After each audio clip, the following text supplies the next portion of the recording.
Ladies and gentlemen, today I have a video of pure, absolute disgust and anger. I know, that's rare, right? I'm ranting about something, but yes, this one might have a more reasonable meaning behind why I want to do this negative, angry rant about the latest Pro Wrestling Illustrated magazine. It's got Willow Nightingale on the cover. Okay, who the hell is Willow Nightingale, right? I'll tell you who she is. She's some indie darling who is in AEW, and I think she sucks. I don't think she's good. That's just my personal opinion. I never was impressed by her when I saw her in the ring. But apparently she makes the cover of Pro Wrestling Illustrated for the fall 2025 issue. And over there, we see a 25th anniversary of Pro Wrestling Illustrated with Hulk Hogan on the cover. It says, and I quote, "The Hulkster, Hogan graces our cover for a record 81st time. 81 times Hulk Hogan has been on the cover of the wrestling magazine that is either Pro Wrestling Illustrated or my guess is probably maybe including The Wrestler and Inside Wrestling as well. I'm not entirely sure. Maybe it's just Pro Wrestling Illustrated. I really don't know. 81 times is a lot no matter what. And if that is just including Pro Wrestling Illustrated, that's insane, right? Because he was on covers, like I said, of The Wrestler, Inside Wrestling, Sports Review Wrestling, Wrestling Superstars, you name it. Hulkster was on it in the 70s, 80s, and 90s. Even in the 2000s. Case in point, this magazine here, which came out November of 2004. So I thought maybe it's possible that the Pro Wrestling Illustrated magazine was already in production and ready to come out before the man to my left, Hulk Hogan, had passed away. That was my original thinking behind this, because why else would you put a nobody like Willow Nightingale on the cover? The babe with the power of positivity. Yeah, I'm positive that no one's going to buy this magazine because your stupid ass is on the cover. That's what I'm thinking. Now, here we go. I take this magazine and I open it up to a picture of Hulk Hogan there. Well, okay. All right, that's interesting. So maybe it's just coincidental. No, it's not coincidental. Hulk Hogan had died, and Pro Wrestling Illustrated still thought to put this nobody like Willow Nightingale on the cover. This is what they give for Hulk Hogan, now among the immortals. That's it. Written by Harry Burkett. That's it. The rest here is about this stupid, disgusting weirdo named Willow Nightingale. And yeah, that may be harsh to say, but I don't care. Why is she on the cover and not Hulk Hogan? That doesn't make any sense to me. Now, I know Hulk Hogan has done some questionable things in his life.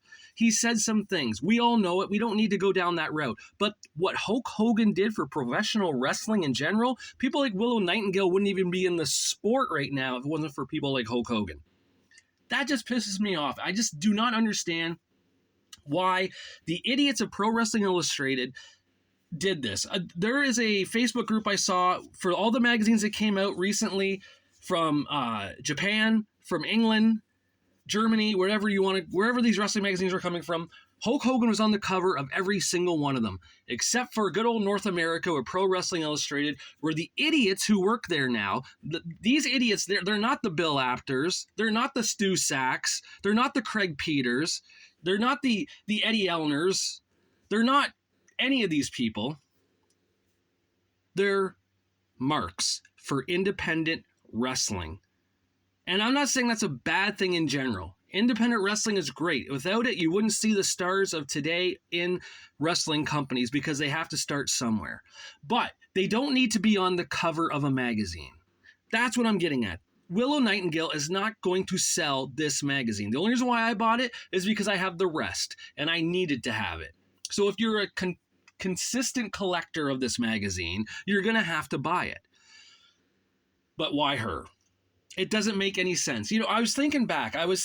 There's a lot of things I was thinking back about CM Punk came in back into wrestling and into AEW in 2022. He didn't make the cover of Pro Wrestling Illustrated. That was a huge thing. CM Punk goes to the WWE, and after probably people, even himself, thinking he would never go back to, it doesn't make the cover of a Pro Wrestling Illustrated. Okay, these moments in time are not making the cover of Pro Wrestling Illustrated because people like Willow Nightingale have to make the cover. And I know I've said this before in other Pro Wrestling Illustrated magazine rant videos of the recent times, where they put a lot of people on the cover sometimes that fans are not going to know.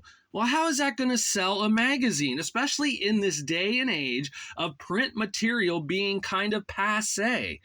Who really goes out to buy magazines anymore, right? Except for the hardcore collectors who are still doing it.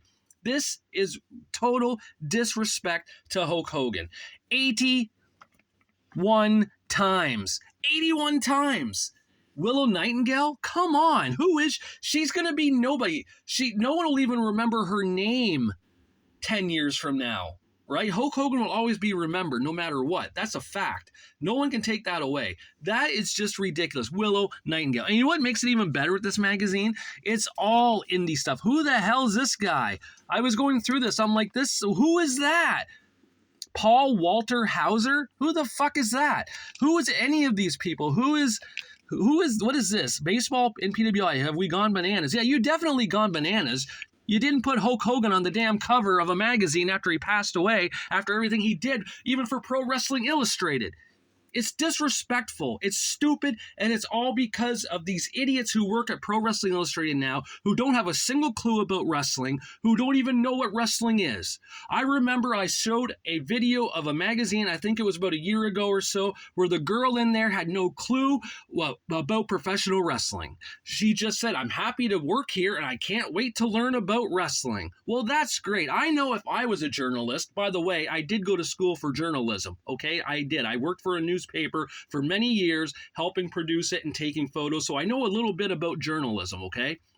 If I was a journalism, wow, my grammar's, I'm so fucking angry now. If I was a journalist, I would want to be familiar with what I am getting into, my line of work. No one knows this. I've seen the people who work for Pro Wrestling Illustrated now. I've seen them. They're all just, I don't know. They're not from this era. They're not from that era. That's for sure, right? Look at this. This sells. Everyone knew who the Von Erichs were. That sells. Willow Nightingale does not sell. Case in point, it's stupid, it's dumb, it's ridiculous. This goes back to another situation, which is weird. I'm going to say this is a little weird because I'm going to go a different route here. There was a time frame where there was two magazine covers at the same time, but one was digital and one was in the store. Now, the digital one was Matt Cardona winning the NWA World Championship. And the one in store was Becky Lynch. Now, I get it. Becky Lynch is a bigger star. People know Becky Lynch. But wrestling fans still know who the old Zack Ryder was. They're going to look at that and be like, is that Zack Ryder on the cover with the NWA title? That is a reason to have an independent star on your cover. Zack Ryder was well known in the WWE for 10, 12 years or so, maybe 15 years. I don't really remember when he got released or when he got signed, but he was on TV for a very long time. Intercontinental champion, United States heavyweight champion, multiple time tag team champion. He did have a pretty good career in the WWE for what he was handed. So if you see him on a cover, you see him with the NWA World title, you're going to wonder, why is Zack Ryder on the cover and why is he Matt Cardona? No one's going to know who Willow Nightingale is. Unless you watch AEW, which I know out there a good portion of you don't do it anymore because you've even said online that AEW is a shell of its former self from the likes of the times when Cody Rhodes was there and when CM Punk was there and when Jade Cargill was there and all the rest. It's a shell of its former self. It's a shell of its former booking. And honestly, I bet you Willow Nightingale probably hasn't even been on TV, quite frankly, for a bit of time, right? Because Tony Khan likes to pick and choose who goes on TV and when they go on TV and who he's playing with this week compared to who he's playing with the next week, right? Because this is all action figures to Tony Khan, real life action figures, because he's a billionaire. Willow Nightingale got signed because of that. Because I guess in my thinking, Tony Khan didn't want the WWE to have her. Well, they probably wouldn't take her. The way Shawn Michaels is booking NXT now and the girls he's putting in his company, I'm willing to bet Willow Nightingale would not be top on that list. You know what? That's fine with me. I don't like her. I just don't. I never liked her. And the fact that she made the cover over Hulk Hogan just ticks me off. It really does. It's just so dumb. And I know this might be a ridiculous rant and kind of stupid, but I bet you a lot of people out there watching this who are older fans who grew up watching the Hogan the Hogan era, who read the Pro Wrestling Illustrated magazines with Hogan on the cover, who remembers how great that era of wrestling was. 81 times, right there it says, Willow Nightingale, one time. If she makes a second time, I would be very, very surprised. All right, guys, that's my rant for today. I had to get it out there. Sorry if I went a little bit too off the cuff on this. Maybe at times I have an ability to sound like Shane Douglas when I get angry and cut a promo, because I used to love watching Shane talk and cut promos, and sometimes when I get angry and heated, I start, I don't know, becoming him in a weird way when I talk. But good news is, I did get my other wrestling magazines. I will explain that one in my next video. I will do another video showing them. I just wanted to get this one done today, and my bitter, angry rage is definitely calming down now that I've spoken and I've said that. Listen, guys, if you feel the same way, if you think that's bullshit, that Hulk Hogan wasn't on the cover of that issue of Pro Wrestling Illustrated, then let me know in the comments, right? The guy did a lot for professional wrestling. Like I said, I'm not talking about his personal life. I'm not talking about Terry Bollea. I'm talking about Hulk Hogan, the wrestler, the guy that we grew up watching. That's who I'm talking about. And maybe Pro Wrestling Illustrated was afraid to put Hogan on the cover because of the recent things he said years ago, or because of his love for Donald Trump. I don't know. But Japan didn't care, and England didn't care, and the other countries out there didn't care. They put Hogan on the cover because Hogan meant something to professional wrestling and sports entertainment as a whole. Willow Nightingale means nothing. I don't wish ill on her. I mean, if she wants to have a wrestling career, great, but she ain't going to be Hulk Hogan. And the fact that she's on a magazine cover and Hogan isn't is just ridiculous. Case in point, right there. It's just dumb. So dumb. So dumb. All right, guys. Thank you for listening to the rant. And until I do my next one, I'll talk to you later.